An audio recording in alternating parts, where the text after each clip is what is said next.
Au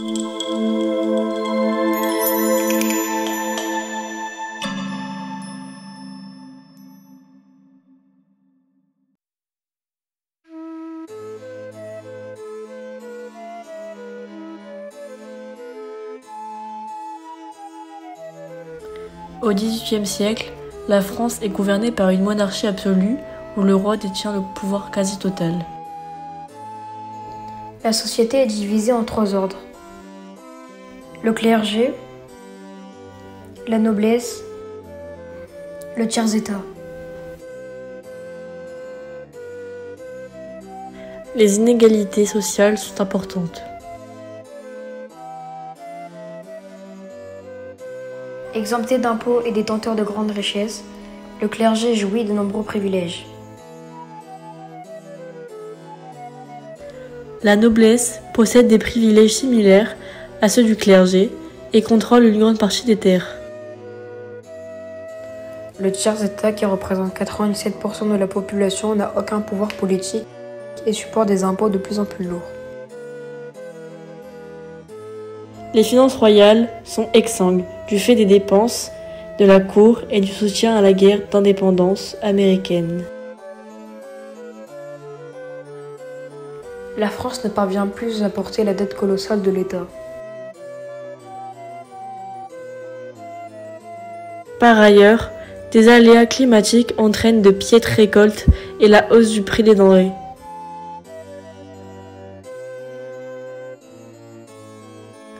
La hausse du prix du pain provoque la famine et le mécontentement.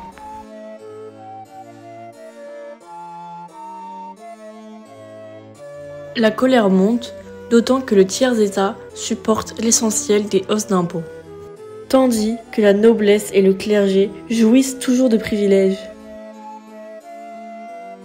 Après Montesquieu, les philosophes des Lumières, tels que Rousseau, Voltaire, Diderot et Beaumarchais, ont jeté un regard critique sur l'absolutisme.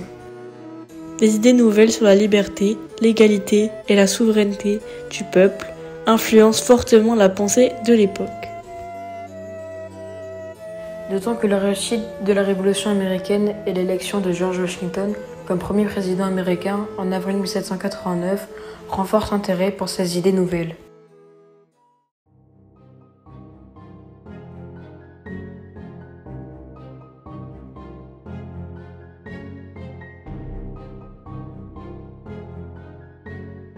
Face au mécontentement général, Louis XVI convoque les États généraux le 5 mai 1189 pour la première fois depuis 1114. Des cahiers de doléances sont rédigés dans toute la France, mais ils sont largement ignorés par le roi.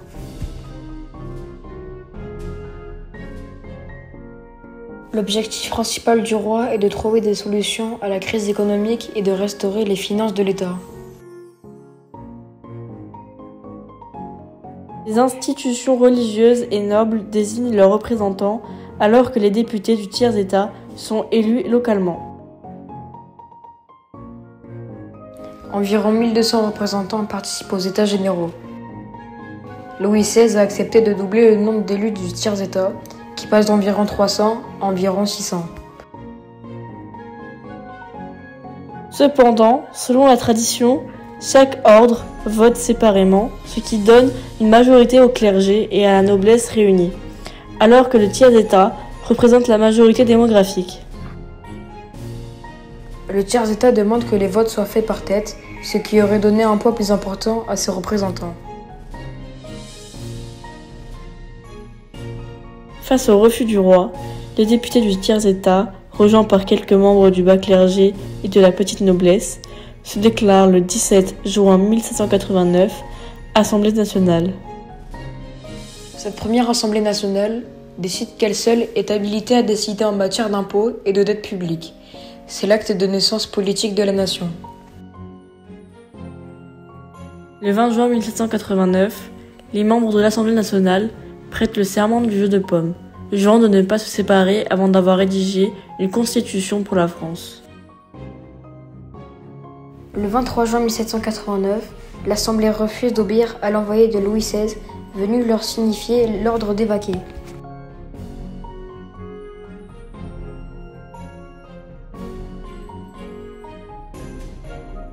Le 9 juillet, l'Assemblée nationale, majoritairement composée de bourgeois, se proclame Assemblée nationale constituante.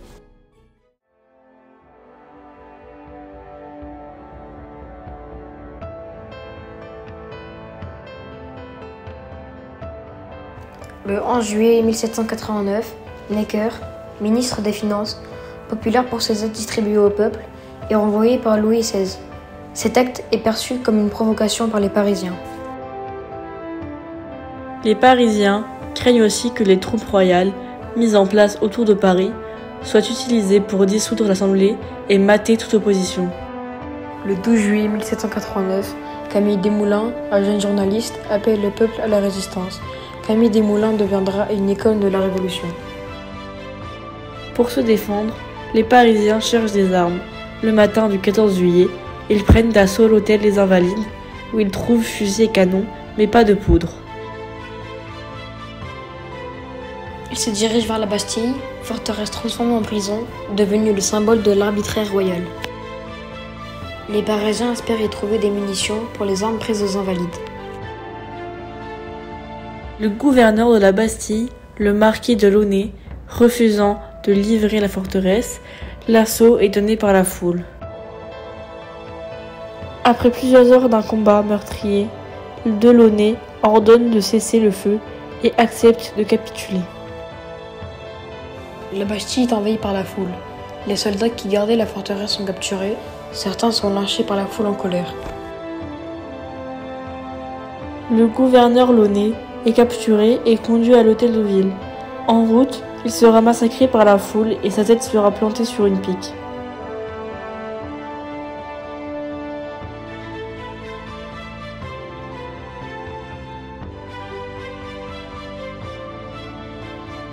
La prise de la Bastille force le roi à reconnaître la force du mouvement révolutionnaire et à rappeler Necker.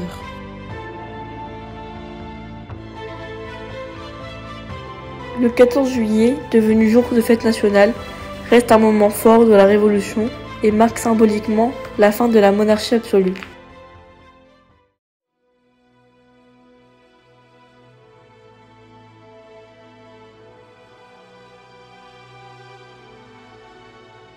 Après la prise de la Bastille, une vague d'agitation parcourt la France. C'est la Grande Peur, pendant laquelle les paysans attaquent les châteaux et exigent la fin des privilèges féodaux. Face à cette situation explosive, l'Assemblée nationale constituante se réunit dans une atmosphère d'urgence, le 4 août 1789.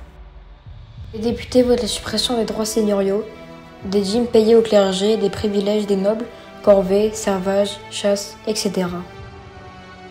Ils votent aussi la suppression des exemptions fiscales dont bénéficiaient le clergé et la noblesse. Enfin, ils votent l'égalité devant la loi. Les privilèges des seigneurs, tels que les droits de justice dans leur domaine, sont abolis. En une nuit, l'Assemblée démantèle l'ancien régime et jette les bases d'une société fondée sur l'égalité et la fin des privilèges de naissance.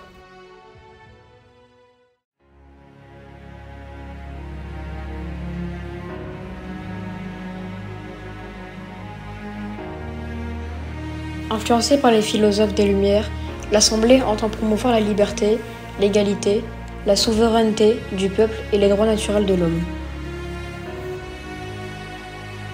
Un projet de texte est rédigé par une commission à laquelle participent, entre autres, Lafayette et l'abbé Sieyès, mais aussi Thomas Jefferson, alors ambassadeur des États-Unis en France. La Déclaration des droits de l'homme et du citoyen est adoptée par l'Assemblée nationale constituante le 26 août 1789. L'article 1 proclame que les hommes naissent et demeurent libres et égaux en droit. Les distinctions sociales ne peuvent être fondées que sur l'utilité commune. La déclaration garantit la liberté d'expression, de pensée, de religion et la liberté de la presse. Elle pose le principe que nul ne peut être accusé, arrêté ou détenu qu'en vertu de la loi. Elle affirme la souveraineté du peuple.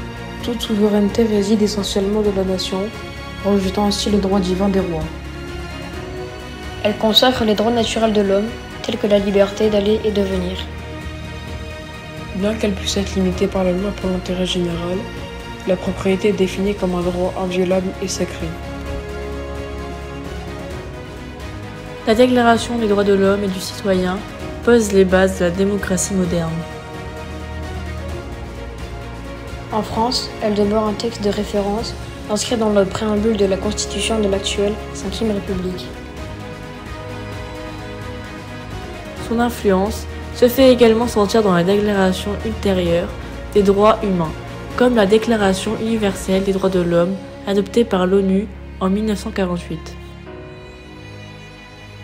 Bien qu'elles prennent une part active à la Révolution, notamment avec Olympe de Gouges, les femmes sont absentes de la Déclaration des droits de l'homme de 1789. Néanmoins, à partir de 1791, certains clubs, comme celui des Jacobins, s'ouvrent aux femmes. Plusieurs clubs spécifiquement féminins se forment par ailleurs. Plus tard, Olympe de Gouges, pionnière du féminisme, proposera une déclaration des droits de la femme et de la citoyenne en écho à celle de 1789.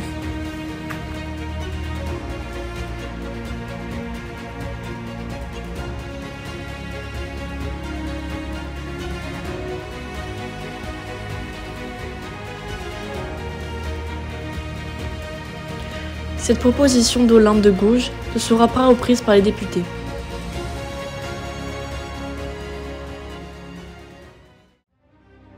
À l'automne 1789, la situation économique est de plus en plus désastreuse et les pénuries alimentaires frappent durement la population. Le 5 octobre 1789, des milliers de Parisiennes marchent sur Versailles, où réside Louis XVI, pour exiger qu'il agisse contre la famine. Elle force le roi à revenir à Paris et à s'installer au palais des Tuileries. Il y sera désormais sous la surveillance du peuple. La marche des femmes et le retour du roi à Paris annoncent d'autres transformations radicales. Les caisses de l'État étant vides, en novembre 1789, l'Assemblée décide de nationaliser tous les biens du clergé. Les biens du clergé serviront de support à l'émission d'assignats, dont la valeur est assignée autrement dégagée sur ces biens. Par suite, l'assignat devient papier-monnaie dont la valeur va se déprécier rapidement.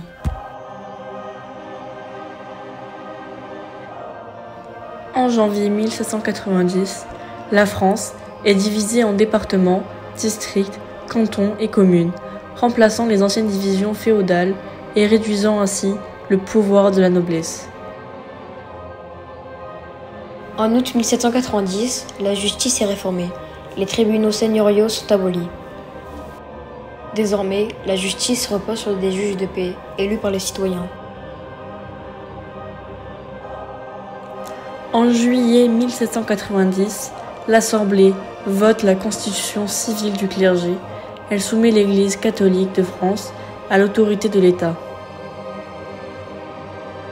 Les prêtres deviennent des fonctionnaires et doivent prêter serment de fidélité à la nation. Cette mesure révolutionnaire provoque une profonde division au sein de la société française. Le clergé constitutionnel, qui accepte la réforme, s'oppose au clergé réfractaire, qui la rejette. Pour tenter d'apaiser les esprits et symboliser l'unité nationale, la fête de la Fédération est organisée le 14 juillet 1190 pour célébrer le premier anniversaire de la prise de la Bastille. Venus de toutes les régions de France, des soldats et des citoyens se réunissent au Champ de Mars, à Paris, pour prêter serment à la nation, à la loi et au roi. Lafayette, commandant de la garde nationale, prête serment le premier. Louis XVI et les députés des départements nouvellement créés participent à cette fête symbolisant l'espoir d'une réconciliation entre le peuple et la monarchie. Malgré les apparences, Louis XVI reste hostile aux réformes qu'on lui impose. En juin 1791, il tente de rejoindre les frontières de l'Est pour reprendre la main sur la situation intérieure. Lui et sa famille sont connus lors de leur fuite. Ils sont arrêtés à Varennes. Tous sont ramenés sous escorte au palais des Tuileries à Paris. La population réclame la destitution de Louis XVI et le 17 juillet 1791, la garde nationale, débordée, tire sur la foule rassemblée au Champ de Mars à Paris.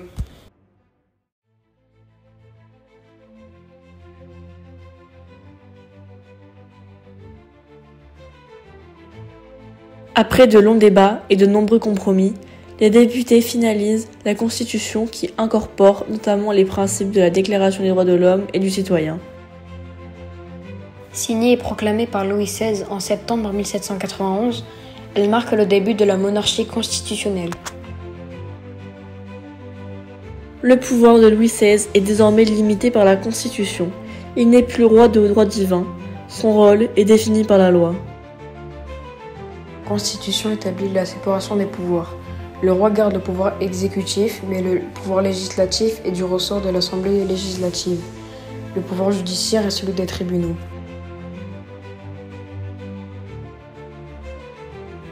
Les membres de l'Assemblée législative, qui remplacent l'Assemblée nationale constituante, sont élus pour 2 ans.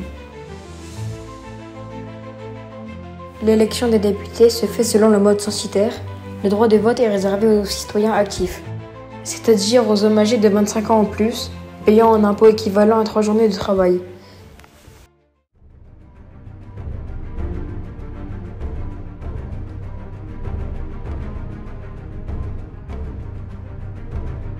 En novembre 1791, l'Assemblée vote la loi sur les émigrés. Les nobles qui ont fui doivent rentrer en France sous peine de confiscation de leurs biens. De son côté, Louis XVI oppose son veto à un décret contre les prêtres réfractaires. Les tensions montent entre le roi et l'Assemblée, mais également entre les élites révolutionnaires dont le point de rencontre est le club des Jacobins. Robespierre, Danton et d'autres députés qui siègent dans le gradin supérieur de l'Assemblée, la montagne, veulent d'abord consolider la révolution et souhaitent éviter la guerre.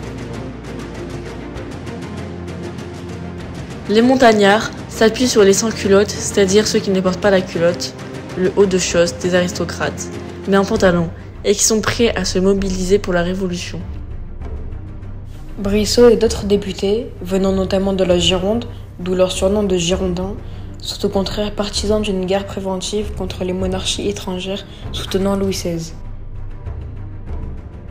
En mars 1792, les Girondins sont appelés au gouvernement par Louis XVI, qui lui aussi veut la guerre, pariant sur une défaite pour retrouver son pouvoir. Le 20 avril 1792, la France déclare la guerre à l'Autriche pour porter à la pointe de la baïonnette les acquis éclairés de la Révolution au peuple opprimé d'Europe. Les premiers combats sont désastreux pour les troupes révolutionnaires, mal préparées et mal dirigées depuis la défection de nombreux officiers de la noblesse. Ces événements développent chez les patriotes un sentiment de trahison envers la cour, les aristocrates et les prêtres réfractaires.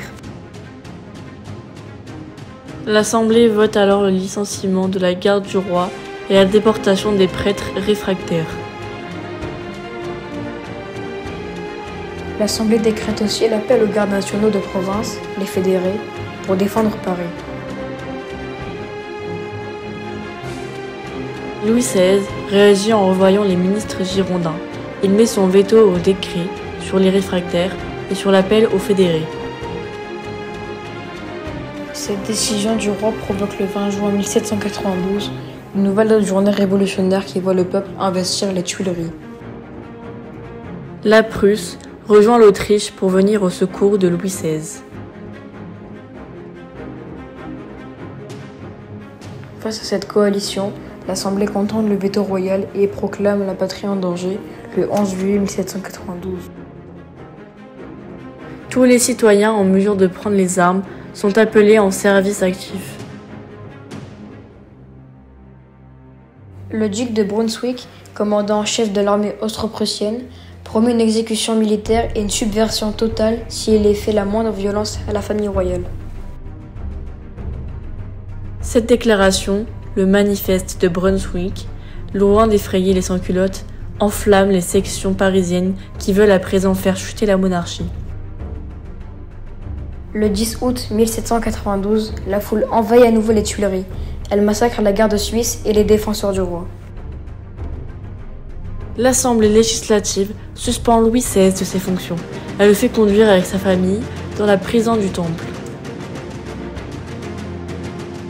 Elle décide de faire élire une nouvelle assemblée pour donner une nouvelle constitution à la France. Elle prendra le nom de Convention nationale, terme emprunté aux Américains. Le mode de ce scrutin sera celui du suffrage est universel, pour lequel le droit de vote n'est plus conditionné par le revenu. Pour remplacer le roi, l'Assemblée législative désigne un conseil exécutif provisoire de 6 membres. Dans les faits, c'est surtout la nouvelle commune de Paris qui va exercer le pouvoir. Du 2 au 7 septembre 1792, poussés par Marat, un journaliste exalté, les révolutionnaires massacrent plus d'1 millier de prisonniers soupçonnés d'être royalistes, y compris des femmes et des enfants. Les élections pour la Convention se déroulent dans ce climat de tension extrême. La participation est très faible. Seuls quelques 10% des inscrits votent et élisent 749 députés. Les députés montagnards se placent à la gauche du président et en haut des gradins. Les Girondins s'installent à droite, enfin ceux du Marais siègent en bas. Avant de passer le relais à la Convention, l'Assemblée légalise le divorce et décide que les registres de l'état civil ne seront plus gérés par l'Église, mais par des fonctionnaires communaux laïcs. Le même jour, 20 septembre 1792, la victoire de Valmy sur les Prussiens par l'armée française, commandée par le général Dumouriez, arrête l'invasion des alliés de la monarchie.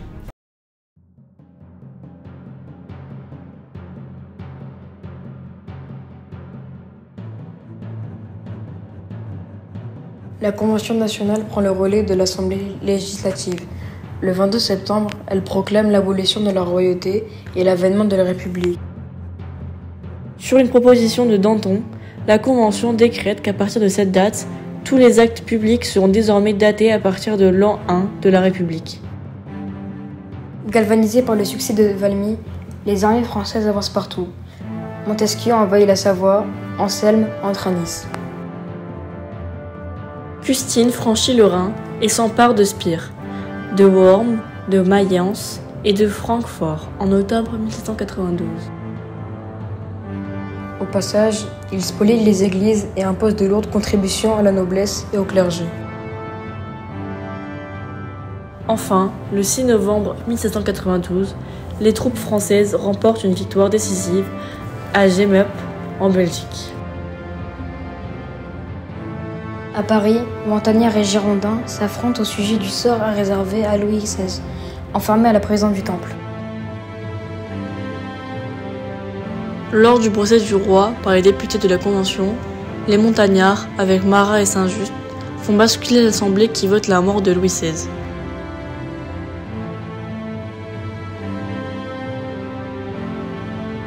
Philippe Égalité, duc d'Orléans et cousin du roi, est de ceux qui votent la mort. Louis XVI est guillotiné le 21 janvier 1793, place de la Révolution, l'actuelle place de la Concorde à Paris. La Convention, poussée par les Girondins, favorable à l'exportation de la Révolution par les armes, lance l'invasion des Pays-Bas autrichiens et des Provinces unies. En février 1793, la Grande-Bretagne et de nombreux autres pays rejoignent la première coalition contre la France révolutionnaire. Pour renforcer le front, la Convention décrète une levée de 300 000 hommes par tirage au sort, ce qui provoque une vaste protestation dans tout le pays. Dans la plupart des régions, les révoltes sont vite étouffées, sauf à Vendée, où une rébellion armée s'organise et prend de l'ampleur. Les Vendéens, choqués par les lois anticléricales et l'exécution de Louis XVI, refusent d'aller se battre pour un régime qui heurte leurs convictions. En mars 1793 débutent les premières émeutes vendéennes qui vont bientôt se transformer en véritable guerre. La guerre de Vendée sera la plus impitoyable guerre civile qu'ait connue la France. Elle fera 150 000 morts. Pour lutter contre les ennemis de la République, la Convention crée le tribunal révolutionnaire et le comité de salut public dont Danton devient la figure de proue.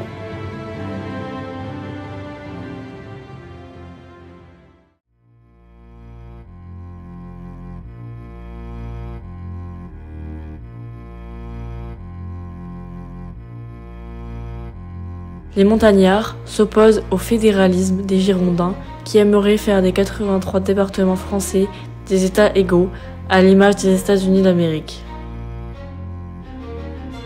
Les montagnards finissent par prendre le dessus. Le 10 mai 1793, ils font proclamer l'unité et l'indivisibilité de la République. Le 31 mai puis le 2 juin 1793, les enragés, aidés par la Commune de Paris, proche des montagnards, organisent des émeutes contre les Girondins. Ces émeutes aboutissent à la chute finale des Girondins et à l'arrestation de Brissot et de ses amis. Les montagnards prennent le pouvoir à la Convention. Le 24 juin 1793, la Convention adopte la Constitution de l'an 1 qui doit être la base d'une république démocratique et égalitaire. Cette constitution, précédée d'une déclaration des droits de l'homme et du citoyen, plus démocratique que celle de 1789, s'inspire très largement des idées de Rousseau. Elle garantit le suffrage universel, le droit au travail et à l'instruction, elle instaure le référendum et reconnaît le droit à l'insurrection, l'esclavage est interdit. Dans les faits, cette constitution n'entrera jamais en vigueur. Le 10 juillet 1793, Robespierre remplace Danton au comité de salut public. Peu de temps après, une jeune Normande, Charlotte Corday, assassina Marat dans sa baignoire. Cet attentat ne fait qu'accroître encore davantage les tensions politiques. En octobre 1793, poussés par Hébert et les ultra-révolutionnaires de la Commune de Paris qui veulent déchristianiser la France, la Convention instaure le calendrier républicain. Pendant ce temps, en province, les opposants progressent et la chute des Girondins entraîne l'éclatement de révoltes fédéralistes. Aux frontières, les ennemis contre-attaquent. La Belgique est perdue pour la France après les défaites de Neerwinden et de Louvain, suivi du passage à l'ennemi du général Dumouriez en avril 1793. La coalition monarchiste reprend tout le terrain gagné quelques mois plus tôt. La situation militaire devient pire qu'en 1792. À Paris, la situation est aussi désastreuse. Les prix s'envolent, la disette menace. Hébert, membre du club des Cordeliers, a-t-il le fait avec son journal, le père du Chesne. La loi du maximum général, votée par la Convention, fixe des prix à ne pas dépasser pour certains produits.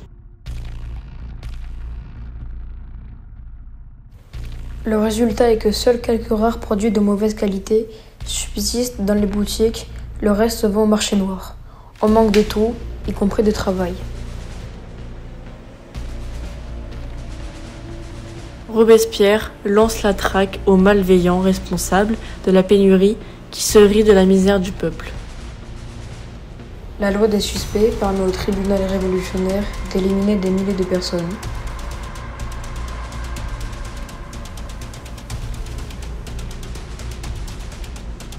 Inflation, pénurie, chômage, la colère gronde. Le comité de salut public interdit toute coalition ou rassemblement d'ouvriers. Brissot, qui avait pu s'évader de sa prison, et 20 autres Girondins sont guillotinés.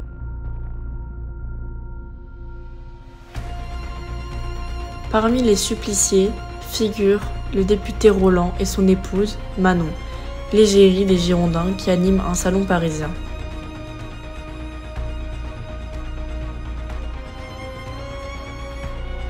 En mars 1794, Robespierre et ses collègues du comité de salut public font arrêter et exécuter Hébert et les révolutionnaires extrémistes du club des Cordeliers.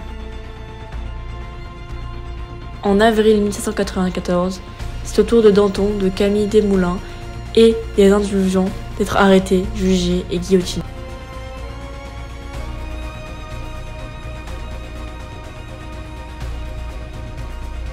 Robespierre, au sommet de son pouvoir dictatorial, s'oppose à la fois au catholicisme comme religion d'État et à l'athéisme de ceux qui veulent remplacer Dieu par le culte de la raison.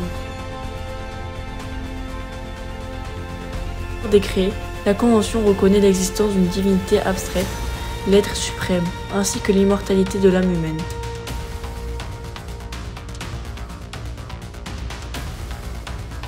La fête de l'être suprême a lieu le 8 juin 1794.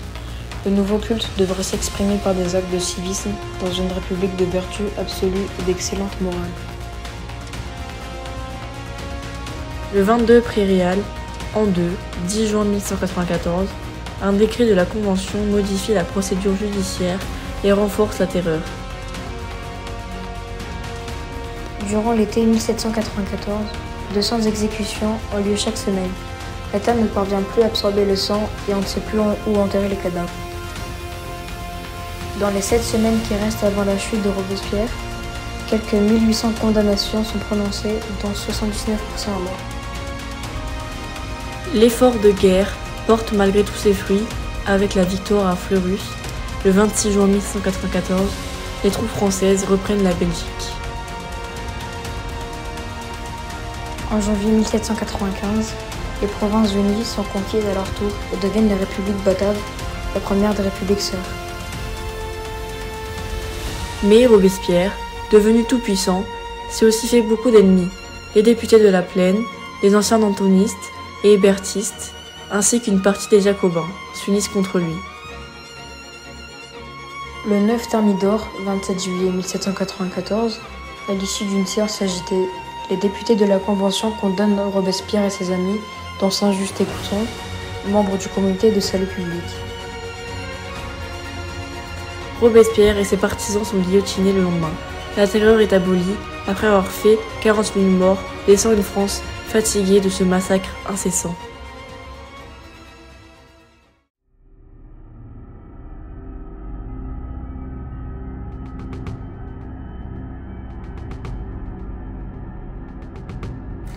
Les Thermidoriens éliminent les Jacobins des postes de pouvoir.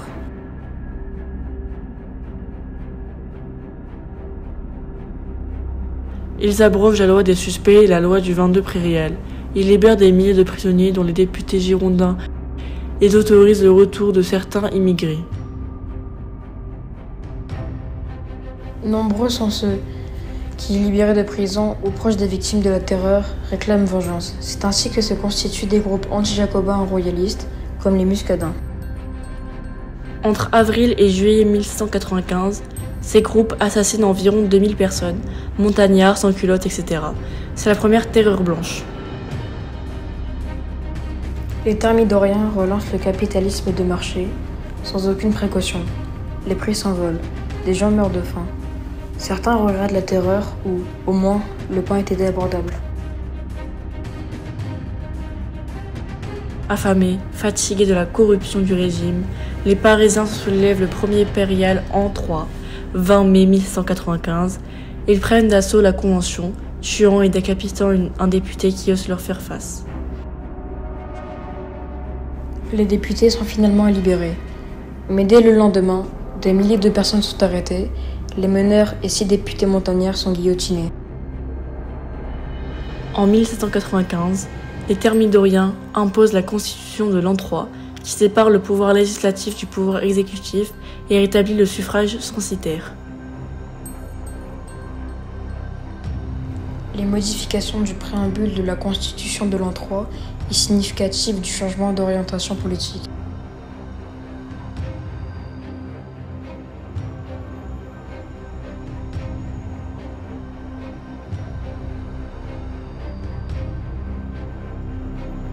Le pouvoir législatif est assuré par un parlement bicaméral avec une chambre haute, le Conseil des Anciens, 250 membres, et une chambre basse, le Conseil des 500 membres. Le pouvoir exécutif est détenu par 5 directeurs, choisis par le Conseil des Anciens, sur une liste de 10 noms présentés par le Conseil des 500. Le mode de scrutin est le suffrage censitaire à 2 degrés.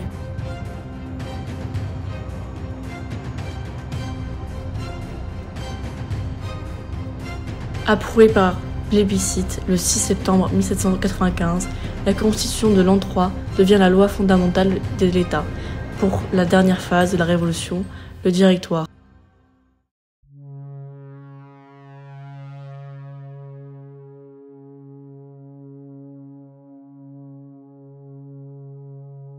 La Constitution de l'an 3 entre en vigueur le 26 octobre 1795.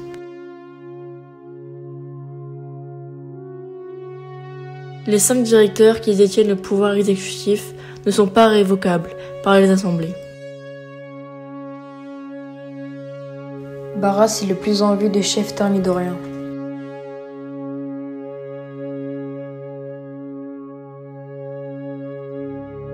La guerre de Vendée se terminant et les troupes françaises reprenant le dessus aux frontières, le problème est le plus urgent pour le Directoire est celui de la situation économique catastrophique.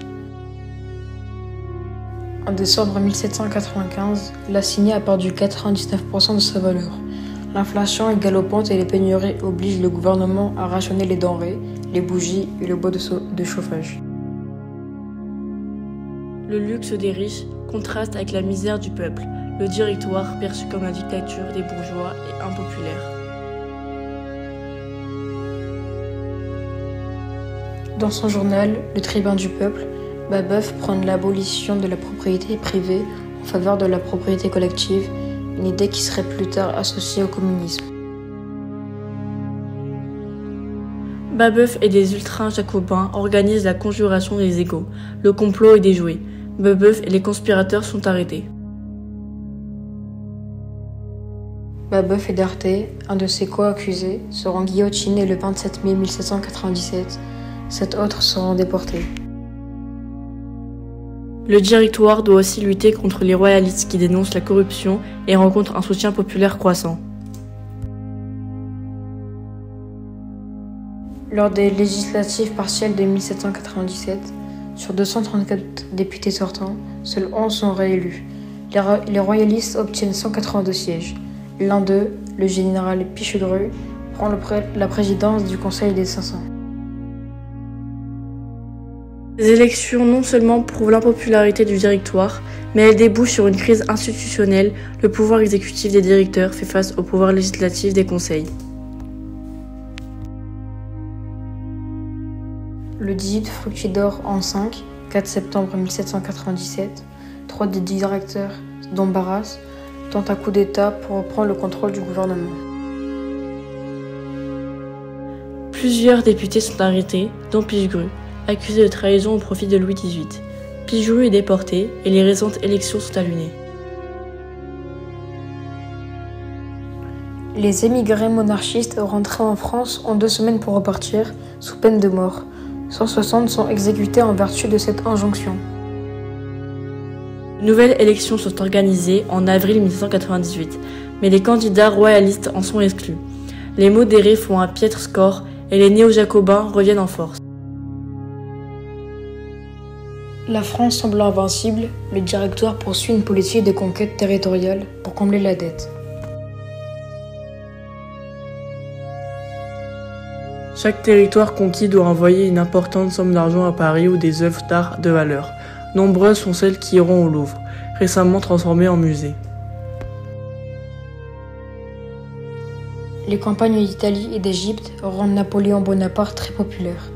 Lors des élections de 1799, son frère, Lucien, jacobin convaincu, fut le président du Conseil des 500. La même année, CIS, devenu directeur, propose au général Bonaparte de se joindre à lui pour organiser un coup d'État visant à changer la constitution de l'an 3. Le coup d'État a lieu le 18 Brumaire en 8, 9 novembre 1799. C'est un succès, c'est aussi la fin du Directoire. Le coup d'État met aussi fin à la Révolution et instaure le consulat, qui mènera Napoléon Bonaparte à devenir empereur en 1804.